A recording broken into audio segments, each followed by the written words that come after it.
Hi friends, ഞാനിന്ന് നിങ്ങളുമായിട്ട് share ചെയ്യാൻ പോകുന്നത് ഇന്നത്തെയും പോലെ എല്ലാ വീട്ടമ്മമാർക്കും വളരെ യൂസ്ഫുള്ളായ നല്ല അടിപൊളി ടിപ്പുമായിട്ടാണ്. അപ്പോൾ വീഡിയോ സ്കിപ്പ് ചെയ്യാതെ കാണുക. ചാനൽ സബ്സ്ക്രൈബ് ചെയ്യാതെ കാണുന്നവരുണ്ടെങ്കിൽ പ്ലീസ് ഒന്ന് സബ്സ്ക്രൈബ് ചെയ്ത് സപ്പോർട്ട് ചെയ്യാനും കൂടി മറക്കരുത്. നമുക്ക് ഫസ്റ്റ് ടിപ്പിലോട്ട് കിടക്കാം. നമ്മൾ ഇതേപോലെ പച്ചമുളകിൻ്റെ ഞെട്ടൊക്കെ കളഞ്ഞതിന് ശേഷം നമ്മൾ പച്ചമുളക് ഒരു ടിന്നിനകത്താക്കി വെക്കുകയാണെങ്കിൽ, ഫ്രിഡ്ജിൽ വെക്കുകയാണെങ്കിൽ കുറേ ദിവസം നമുക്ക് കേടുകൂടാതെ സൂക്ഷിക്കാൻ പറ്റും. അപ്പോൾ ഇതേപോലെ കണ്ടോ, ടിന്നിനകത്താക്കിയിട്ട് അടച്ച് ഇതേപോലെ സൂക്ഷിച്ചാൽ മതി. ഇപ്പോൾ പുറത്താണെങ്കിലും കുറേ ദിവസം വരെയൊക്കെ ഇരിക്കും, ഫ്രിഡ്ജിലാണെങ്കിൽ ഒത്തിരി നാളിരിക്കും. അപ്പോൾ ഞെട്ട് കളഞ്ഞതിന് ശേഷം ഇതേപോലെ നമുക്ക് വെക്കാവുന്നതാണ്. അപ്പോൾ ആവശ്യത്തിനനുസരിച്ച് നമുക്ക് പെട്ടെന്ന് എടുക്കുകയും ചെയ്യാം, അതേപോലെ ബാക്കി ചീത്തയാവാതിരിക്കുകയും ചെയ്യും. അടുത്ത ടിപ്പിലോട്ട് കിടക്കാം. അപ്പോൾ ഞാൻ കുറച്ച് കഞ്ഞിവെള്ളമാണ് എടുത്തിരിക്കുന്നത്. അപ്പോൾ അതിൽ നിന്ന് നമുക്ക് ആവശ്യത്തിനനുസരിച്ചുള്ള കഞ്ഞിവെള്ളം കുറച്ചെടുത്ത് മാറ്റാം. അപ്പോൾ ഞാൻ ഏകദേശം ഇത്രയും കഞ്ഞിവെള്ളമാണ് എടുക്കുന്നത്. അപ്പോൾ ഇനി നമുക്കിതിനകത്ത് ആവശ്യമായിട്ടുള്ളത് മഞ്ഞൾപ്പൊടിയാണ്. ഇതെന്തിനാന്ന് വെച്ചാൽ നമ്മുടെ ചെടികൾക്കൊക്കെ വളർച്ച ഉണ്ടാകുന്നതിന്, അത് മാത്രമല്ല വീട്ടിൽ ഈച്ച ശല്യമൊക്കെ ഉണ്ടെങ്കിൽ നല്ല ഒരു സ്പ്രേയും കൂടിയാണ് ഇത് ചെയ്തെടുക്കുമ്പം. അപ്പം ഇതിനകത്ത് ഇനി ചെയ്യേണ്ടുള്ളതെന്ന് വെച്ചാൽ പച്ചമുളകിൻ്റെ ഞെട്ടാണ് വേണ്ടത്. അപ്പോൾ കുറച്ച് പച്ചമുളകിൻ്റെ ഞെട്ടും കൂടെ ഞാൻ ഇട്ട് കൊടുക്കുകയാണ്. അപ്പം ഞാൻ തലേ ദിവസത്തെ കഞ്ഞിവെള്ളത്തിനകത്താണ് പച്ചമുളക് ഞെട്ട് ഇട്ട് കൊടുക്കുന്നത്. അപ്പോൾ നമുക്ക് ഒരു ചെറിയ പൊളിച്ച കഞ്ഞിവെള്ളമാണ് ഇതിനായിട്ട് വേണ്ടത്. അപ്പോൾ പച്ചമുളക് ഞെട്ട് ഇട്ട് കൊടുത്തിട്ടുണ്ട്, മഞ്ഞൾപ്പൊടി ഇട്ട് കൊടുത്തിട്ടുണ്ട്. ഉണ്ടോ? അപ്പം നമ്മളെ കയ്യിൽ എത്രമാത്രം ഉണ്ടോ അത്ര ഇട്ട് കൊടുത്താൽ അത്രയും നല്ല പവറാണ്, അതിന് നല്ലൊരു എഫക്റ്റാണ്.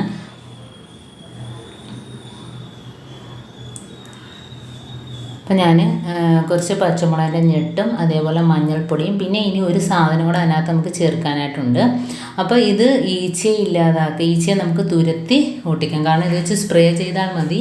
ഈച്ച എവിടെ ഉണ്ടെങ്കിലും ഈച്ച, ഉറുമ്പ്, പല്ലി ഇതിനൊന്നും ഈ ഒരു സ്മെല്ല് ഇഷ്ടപ്പെടത്തില്ല. പ്രത്യേകിച്ച് നമ്മൾ വീട്ടിലുണ്ടാക്കുന്ന കറിവേപ്പിലയുടെ ഒക്കെ തൈ ഉണ്ടല്ലോ, അതിനകത്തൊക്കെ ഒഴിക്കാനൊക്കെ നല്ലൊരു സാധനം തന്നെയാണ്.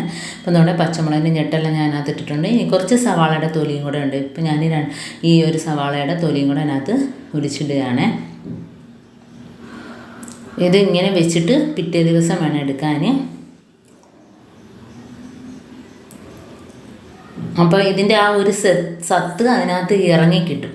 അപ്പോൾ അത് മാത്രം മതി. നമുക്ക് അതിന് ശേഷം അത് അരിച്ചെടുക്കുക.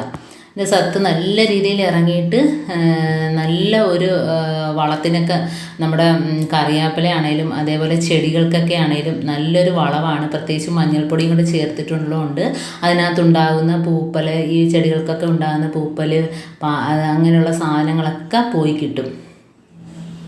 അപ്പോൾ കണ്ട നല്ല രീതിയിൽ ചെറിയൊരു പുളിപ്പും ഉണ്ട്. അപ്പം ഇതിൻ്റെ സത്തെല്ലാം ഇറങ്ങിയിട്ടുണ്ട്. ഇനി നമുക്ക് ഇത് അരിച്ചെടുക്കണം. അപ്പം ഞാൻ തലേ ദിവസം ഇതേപോലെ ആക്കി വെച്ചതാണ്.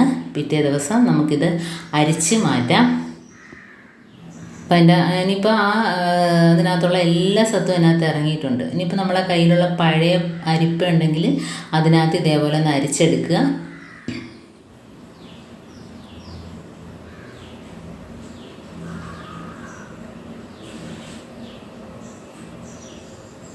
അപ്പം എല്ലാം ഇതേപോലെ അരിച്ചെടുത്തിട്ട് നമുക്ക് ഒരു കുപ്പിയിലാക്കി സ്പ്രേ ചെയ്യാം.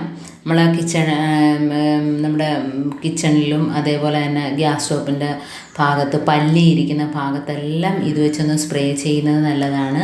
അതേപോലെ തന്നെ നമ്മളെ ചെടികൾക്കും, നമ്മൾ ഓരോരുത്തർ കൃഷി സ്ഥലങ്ങളിലൊക്കെ ഓരോന്നൊക്കെ വെച്ച് പിടിപ്പിക്കുന്നവർക്കൊക്കെ ഇത് നല്ല ഉപകാരമാണ്. കാരണം അവിടെയൊക്കെ ഉണ്ടാകുന്ന ഈ ചെടികളിലൊക്കെ ഉണ്ടാകുന്ന മുഞ്ഞ, അതേപോലെ തന്നെ പൂപ്പൽ, ഇതെല്ലാം പോയിട്ട് ചെറിയ പ്രാണികൾ ഇതെല്ലാം മാറി കിട്ടും കേട്ടോ. അപ്പം ഞാനിതുകൊണ്ട് ഒഴിച്ച് കാണിക്കാം.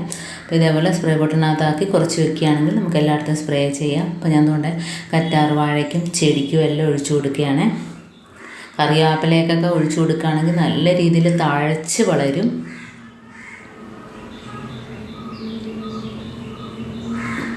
അപ്പോൾ ചെടികളൊക്കെ നല്ല രീതിയിൽ തഴച്ച് വളരും. നല്ലൊരു നമ്മൾ പുറത്തുനിന്ന് വെറുതെ കെമിക്കൽ മേടിച്ച് ഒഴിക്കുന്നതിനേക്കാളും നമ്മുടെ വീട്ടിലുള്ള സാധനങ്ങളൊക്കെ വെച്ചിട്ട് ഇതേപോലെ ചെയ്യാവുന്നതാണ്.